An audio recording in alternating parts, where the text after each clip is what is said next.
Parlons maintenant cinéma avec Nicolas Vincent Poirier. Bonsoir. Salut Guillaume.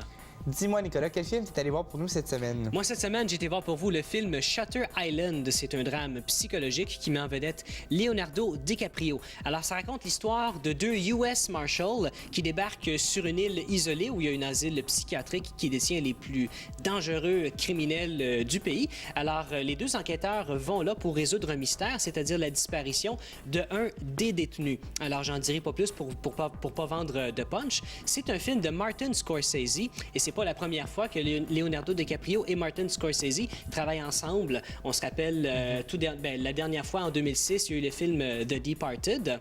Et moi, je trouve qu'ils font un très bon duo ensemble, Scorsese et DiCaprio. Et moi, j'ai adoré ce film-là. Le seul petit problème, c'est que la bande-annonce, quand tu regardes la bande-annonce, ça a l'air d'un gros thriller. C'est pas le cas. Je peux pas dire non plus que c'est un film divertissant. C'est un film intriguant. Ça dure 138 minutes, 2h30 dans le fond. C'est assez long pour ça. C'est assez long, sauf que j'ai pas... ça a passé quand même assez rapidement. Ce que j'ai beaucoup aimé aussi, c'est la réalisation de Martin Scorsese. Il a très bien réalisé le film. Il n'y a aucune preuve à faire. Il est excellent. Tout le monde le sait. Le seul petite affaire, c'est que le scénario, la base du scénario, c'est du gros réchauffé. On a vu ça 1 million de fois, ce genre de film-là. Et je veux surtout pas rien dire par rapport au punch, mais c'est des histoires qui étaient particulièrement populaires et qui sortaient beaucoup au cinéma et dans les clubs vidéo entre 98 et 2005. On s'entend, j'ai pas fait une grosse enquête là-dessus. C'est juste que je me suis rendu compte de ça. Globalement, oui. Mais moi, quand j'ai vu la bande-annonce, justement, je trouvais que ça avait l'air d'un film, justement, un thriller qui tirait un petit peu sur l'horreur.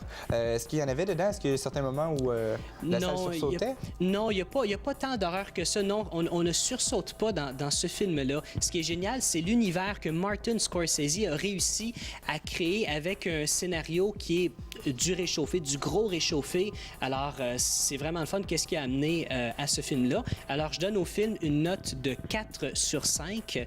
Leonardo DiCaprio est excellent dans son rôle, mais il y a une petite affaire qui me dérange à propos de DiCaprio, c'est que, bon, il y a quoi? Il y a 35, 36 ans, il y a encore un petit peu une baby face. Faut pas oublier qu'en 2002, il y a 8 ans de ça, il avait joué un gars de 16 ans dans Catch Me If You Can au début du film. Oui. Il y a 16 ans. Bon, 8 ans après, il n'a pas changé tant que ça. Alors qu'il fasse un agent endurci, j'ai eu de la misère à le croire. Au niveau de la crédibilité, un peu comme Cameron Diaz dans The Box, justement, où dans le rôle de mère, elle était absolument pas crédible. Tout à fait, c'est ça. Et tu sais, Guillaume, j'aime beaucoup ça, faire des comparaisons. Je peux pas vraiment en faire avec ce film-là parce que j'aimerais ça, là, ça me brûle les lèvres d'en faire. Mais si je le ferais, les gens sauraient tout de suite ça serait quoi le punch, où est-ce que l'histoire irait. Et je veux pas faire ça. La seule chose que je veux dire, par exemple, pour ceux qui ont aimé ce film-là, il y a eu l'excellent film Jacob's Ladder qui a été fait en 1990 avec Tim Robbins. Et pour un film dans le même genre, beaucoup plus divertissant, il y a eu le film Identity en 2003 avec John Cusack. Et pour ceux qui aiment vraiment les gros drames psychologiques, en 2002, il y a eu le film Spider de David Cronenberg. Ah, ben, je te remercie beaucoup, Nicolas. On se retrouve la semaine prochaine? Oui.